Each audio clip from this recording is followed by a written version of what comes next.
नमस्कार दोस्तों, सुशील बलूनी क्लासेस के अंदर आपका एक बार पुनः बहुत बहुत स्वागत है। काफ़ी दिनों के बाद में आपके सम्मुख प्रस्तुत हो रहा हूं और आज मेरा विषय रहेगा जो नेगेटिव एंड पॉजिटिव एनर्जीज हैं। तो एनर्जीज के ऊपर में आज डिस्कस करते हैं कि आपके परिवेश, आपके घर के अंदर जहां पर आप काम कर रहे हैं वहां पर उसके आसपास में ये एनर्जीज डेवलप कैसी होती हैं, पॉजिटिव एनर्जी कैसे डेवलप होती है और नेगेटिव एनर्जी कैसे डेवलप होती है, और उसके साथ ही साथ में इन पॉजिटिव और नेगेटिव एनर्जीज का आपके मानस पटल के ऊपर में, आपके स्वास्थ्य के ऊपर में, आपके करियर के ऊपर में, आपके आसपास के माहौल में क्या प्रभाव किस प्रकार से रहेगा। तो देखिए, सबसे पहले सकारात्मक एनर्जी, पॉजिटिव एनर्जी क्या है। पॉजिटिव एनर्जी वो चीज है जो आपका जो परिवेश, आपके आसपास का जो क्षेत्र है वहां पर ग्रोथ लेकर के आने का काम करे। अब अगर मैं स्पेसिफिकली घर या दुकान या आपकी कोई भी ड्वेलिंग हो उसकी बात करूं तो आपको ध्यान रखना चाहिए कि यहां पर गंदगी इत्यादि ना हो। पहली चीज, गंदगी के अंदर खास तौर पर जो ये मकड़ी इत्यादि के जाले होते हैं और मकड़ी के जाले का वो पोर्शन जो कॉर्नर्स के ऊपर में लगा होता है, ये चीजें आपके स्थान पर नहीं होनी चाहिए। मकड़ी के जाले यदि आपके स्थान पे हैं तो मान करके चलिए जो भी उस आसपास के वातावरण में कलह इत्यादि हो रहा है या फंगस इत्यादि है, जो भी चीजें आपके साथ में, उनके बैक्टीरियाज यहाँ पर आकर के सेटल होते हैं और कलह है तो उसको कहीं ना कहीं ये अट्रैक्ट करके चारों तरफ स्प्रेड करती है। मकड़ी के जाले को दूर रखिए। माँ लक्ष्मी जो है हमारी, उनको स्वच्छता, सुगंध और सफाई चाहिए होती है और माता लक्ष्मी ही एकमात्र इस प्रकार की देवी हैं जो हमारे साथ में हर प्रकार का धन, संतान का धन, इसके साथ साथ में जमीन, जायदाद, रुपया, पैसा इत्यादि जोड़ती हैं। और माँ भगवती लक्ष्मी को यदि सर्वाधिक कुछ चीज प्रिय है तो वो आपका सिस्टम, आपके आसपास की चीजें ऑर्गेनाइज्ड होनी चाहिए, पहली बात ये। दूसरी बात, वहां स्वच्छता होनी चाहिए। तीसरी बात, वहां पे जो है सुगंध होनी चाहिए और कलहपूर्ण वातावरण नहीं होना चाहिए। तो अगर आप किसी भी प्रकार की फाइनेंशियल ग्रोथ, आपके बच्चों के साथ में संतान धन के रूप में जो जुड़े हुए उनकी ग्रोथ, कुछ भी चाहते हैं तो आप कलह से दूर रहें, कलह अपने स्थान पर ना करें। साफ सफाई और स्वच्छता इत्यादि को आप ठीक प्रकार से रखें। अब गलती से अगर आपको लगता है कि आपके परिवेश में, आपके स्थान में निगेटिविटी घर कर रही है तो पहले समझ लेते हैं निगेटिविटी क्या होती है। आप लोगों ने रामायण के बारे में छोटी छोटी दंत कथाएं इत्यादि सुनी होंगी।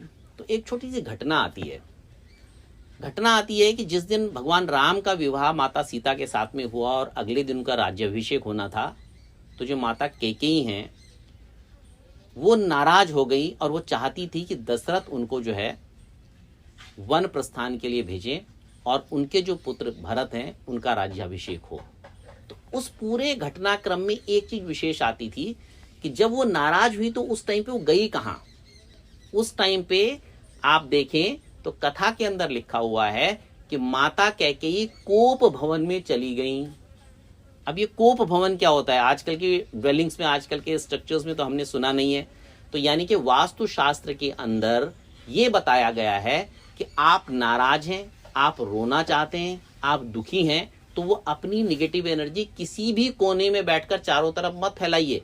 आपके पूरे प्रासाद में, निर्माण में, स्थान में, भवन के अंदर एक कक्ष ऐसा भी होना चाहिए कि जहां आप जाकर के दुखी होकर के बैठें और वो बंद होना चाहिए, सो दैट वहां की एनर्जीज आप वहीं पे खत्म कर दें। तो इस प्रकार का अगर कोई कक्ष, कोई कोना आपके स्थान में हो कि जहां पे घर का कोई भी सदस्य दुखी हो, तो उस कोण में जाकर के बैठ जाए तो सबसे पहले बाकी सब लोगों को पता चल जाएगा कि फला फला व्यक्ति थोड़ा सा नाराज है या दुखी है, तो उसको मनाओ या उसको ठीक करो क्योंकि वो उस कोने में बैठा है। और दूसरी बात, वो निगेटिविटी आपके पूरे घर में ना फैले। आप दुखी होते हैं तब निगेटिविटी फैलती है। आपके आस पड़ोस में, आसपास में कोई व्यक्ति दुखी होता है और उसका रुदन, क्रंदन अथवा उसकी चर्चा इत्यादि आपके परिवेश में होती है तो निगेटिविटी फैलती है। घर के अंदर सीपेज इत्यादि होती है तो निगेटिविटी फैलती है। कोई भी कूड़ा करकट इत्यादि हो तो निगेटिविटी फैलती है। और कभी कभी सब कुछ बहुत अच्छा है, लेकिन हो क्या रहा है कि अड़ोस पड़ोस का कोई व्यक्ति उस चीज से प्रसन्न नहीं है, तो एक नजर लगाने जैसी बातचीत वो उसके ऊपर कर रहा है, उसके कारण से निगेटिविटी फैलती है। तो अब ये जो निगेटिविटी फैली हुई है, इसके लिए क्या करें? तो सबसे पहले तो स्वच्छता आप अपने पूरे स्थान पर लेकर के आए।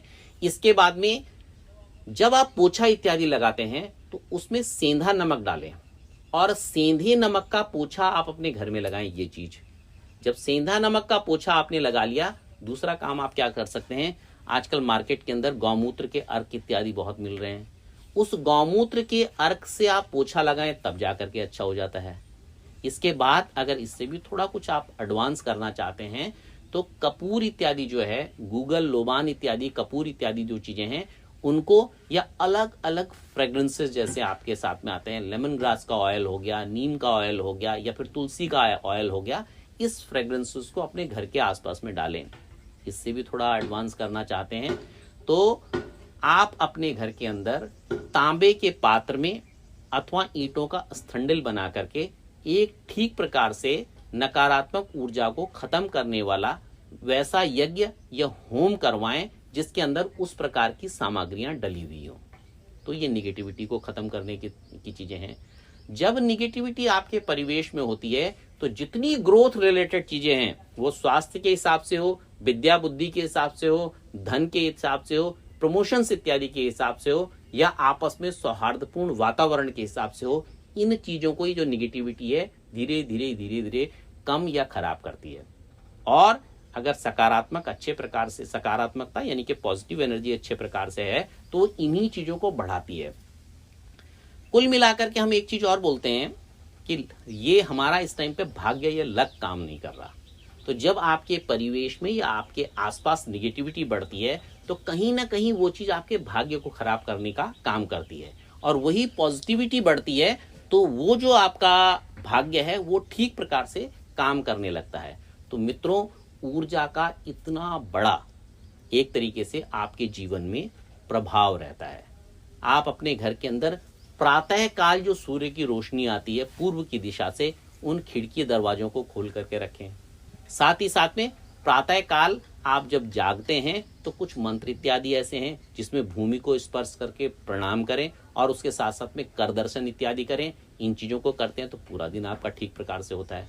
प्रातः काल उठ करके प्राणायाम इत्यादि करें, थोड़ा बहुत योग इत्यादि करें, वो आपके लिए काफी अच्छा होता है।